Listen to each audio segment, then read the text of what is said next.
21 მარტი დაუნის სინდრომის მსოფლიო დღეა, რომელიც გაერთიანებული ერების ორგანიზაციის ეგიდით 2011 წლის 10 ნოემბერს დაწესდა.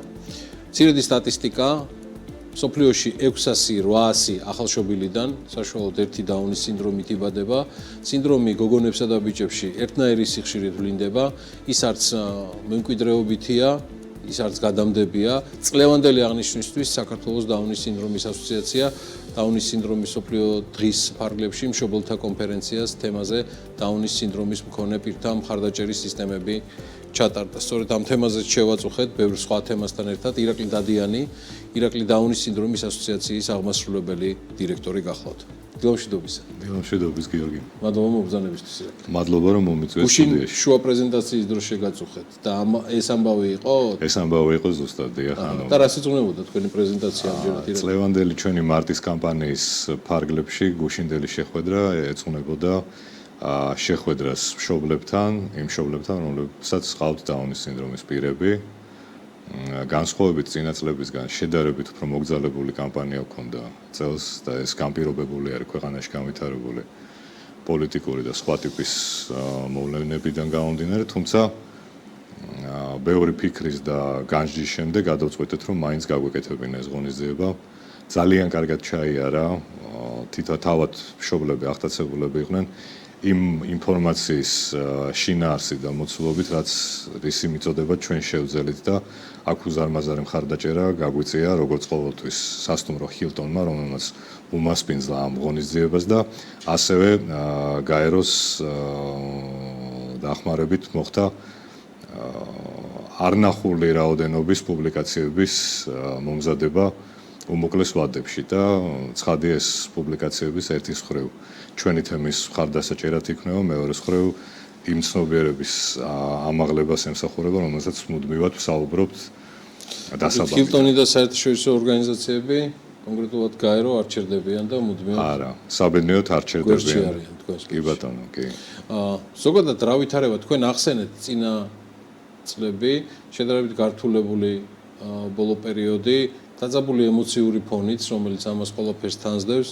ემოცია და დაძაბულობა არაკლია იმ თემას, რომელსაც თქვენც ემსახურებით. ზოგადად როგორ ვითარდებით ამ მიმართულებით, ასოციაციის დაკვირვებით? გნებავთ ირაკლი ასოციაციის მაგალითზე, რამდენად უკეთესები გავხდით და რამდენად მეტად თანამოზიარეები გავხდით იმ თემისა, რომ ეს არ იყოს მხოლოდ 21 მარტის აღნიშვნა, არამედ რაღაცა სისტემური ელემენტები შეიძინოს აღნიშნულმა მხარდაჭერამ. ძალიან კარგი კითხვა არის, დიდი მადლობა გიორგი ამ კითხვისთვის. ზოგადად ჩვენი მცდელობა არის, რომ ეს გარკვეულწილად სტერეოტიპული მიდგომა, რომ ერთჯერადი რაღაცა კამპანია ტარდება მარტში და ამის ფლაგმანი არის ჭრელი წინდების კამპანია, გარკვეულწილად შევცვალოთ და დავანახოთ ჩვენ საზოგადოებას თუ რამდენად მნიშვნელოვანია ერთჯერადი რაღაცა ღონისძიებების გარდა სისტემურად ვიმუშაოთ ამ თემის მხარდასაჭერად და ზოგადად შშმ თემატიკაზე მომუშავე საზოგადოებრივი ორგანიზაციების მხარდასაჭერად. არაორდინალური სიტუაცია გვაქვს მთლიანობაში, ხო? ანუ ერთის მხრივ ჩვენი ხელისუფლება იღებს დრაკონულ კანონებს, რომლებიც პირველ რიგში ურტყავს საზოგადოებრივ სამოქალაქო ორგანიზაციებს და არ ჩვენ წარმოვადგენთ ამ შემთხვევაში გამონაკლის. ხშირად ჟღერდება ხოლმე კითხვა, რომ კი, მაგრამ თქვენ არ ხართ პოლიტიკურად აქტიური ორგანიზაცია.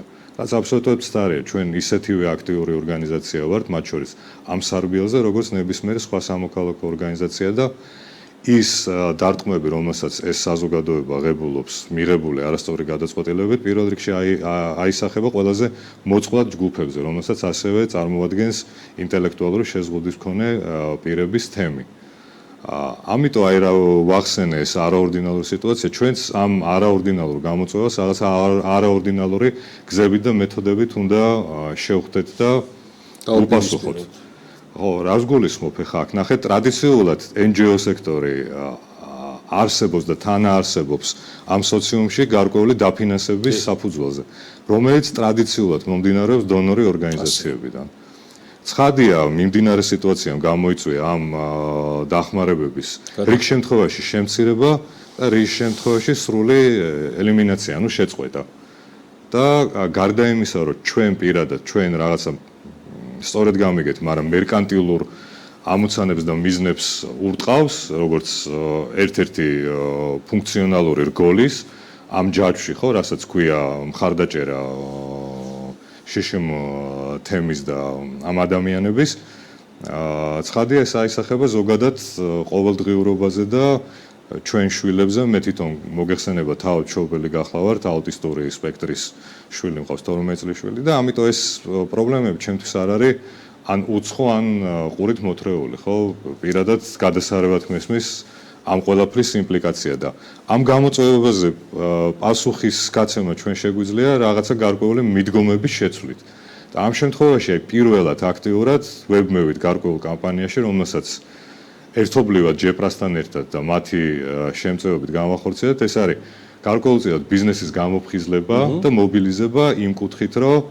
ამ რთულ ძნელბედობის ჟამს მათი ჩართულობით შეუძლოთ შენარჩუნება ერთის მხრივ ასოციაციის ასევე სოციალური საწარმო ბაბალეს რომლის საქმიანობასაც თქვენ მუდმივად აშუქებთ და გიგოს ფონდის რომელიც აი ამ სამი ერთი კოლგის ქვეშ არსებული ასე ვთქვათ მოდი ესე ვთქვათ კონგლომერატის მეშვეობით ერთის მხრივ ხელმძღვანელობს მიმდინარე აქტივობებს და პროექტებს მეორეს მხრივ ახდენს ინკლუზიის და დასაქმების და სხვა მნიშვნელოვანი ასპექტების მხარდაჭერას შეგვიძლია თუ არა ვთქვათ ჯერ საერთაშორისო ორგანიზაციების თემა არ ვამოვწუროთ რომ ბოლო თვეებში ანგნევოთ წელიწადში აი ამ განხორციელებულმა გადაწყვეტილებამ ისეთი რაღაც პირდაპირ ასახვა პოვა მათ შორის თქვენს ასოციაციაზე აი პირობითად ირაკლი კონკრეტიკაზე რო გადავიდეთ მაგალითად იყო 3 გარანტირებული პროექტი ან დონორი და ეხლა არის 1 ან 0 აი როგორ შეიცვალა ამ კუთხით ვითარება მე ბიზნესის ნაწილზე გადავალ დრამატულად ნეგატიურად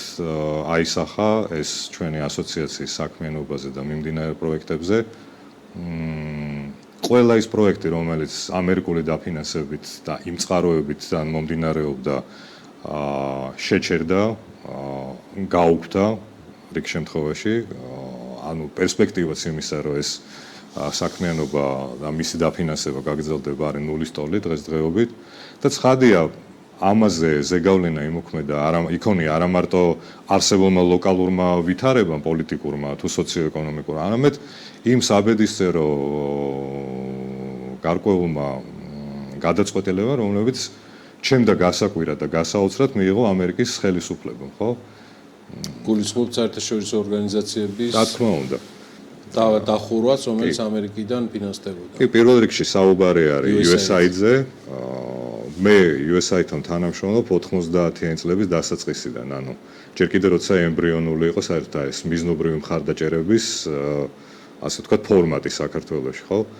და ზუსტად ვიცი თუ რა დონის დახმარებას და ასისტენციას უწევდნენ აქ სხვადასხვა პროგრამების განვითარებას, ხო? და მათ შორის ჩვენი ლოკალურ თემებზე საუბრის მიღმა ეხლა დაგვემატა ის, რომ გლობალურადაც მიღებულია გადაწყვეტილებები, რომელიც კი, აი ესეთი გასაოცარი კასკადის წინაშე ვართ, აბსოლუტურად მოულოდნელი და არაორდინალური არის, როგორც უკვე არაერთგზის აღნიშნე და ირაკლი, ბიზნესი ახსენეთ, მე მქონდა პატივი ყოფილიყავი მოდერატორი პანელისა, რომელსაც ესწრებოდა ასევე თქვენს მიერ ნახსენები კომპანია ჯეპრას მართველი პარტნიორი, ბატონი სოსო გალომაშვილი. ვიდრე გადავალთ მიმართებაზე, ანგნევოთ გაერთიანეთ პასუხი ეს თქვენ თვითონ გადაწყვეტეთ. მაინტერესებდა აქამდე როგორი აქტიური იყო ბიზნესი. თქვენ ყავთ რამდენიმე კეთილინების ელჩი. მინდა მათი მიმართება თქვა, ეს მესმის რომ აქამდე იყო სულდიად საერთაშორისო ორგანიზაციებით ხარდაჭერილი.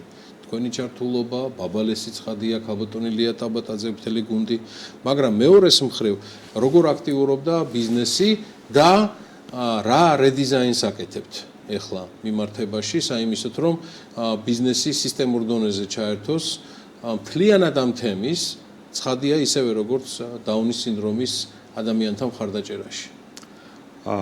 მოგეხსენებათ, რომ წლების მანძილზე ბიზნესი ჩართული იყო გარკვეულ მხარდაჭერით ღონისძიებებში და ძირითადად გამოიხატებოდა ხოლმე ჩვენი სოციალური საწარმო ბაბალეს მხარდაჭერით. ეს იყო აკუმულირებული 21 მარტის ღონისძიების ფარგლებში და ასევე ზოგადად მარტის კამპანიის ფარგლებში, მაგრამ ესეთი სისტემატიური მდგრადი ხასიათი არ ქონია, დიახ, იშვიათი გამონაკლისების გარდა. აი ესეთი ცალკეული წამოწყებების თუ ინიციატივების მხარდაჭერი კომპანიები ყავს.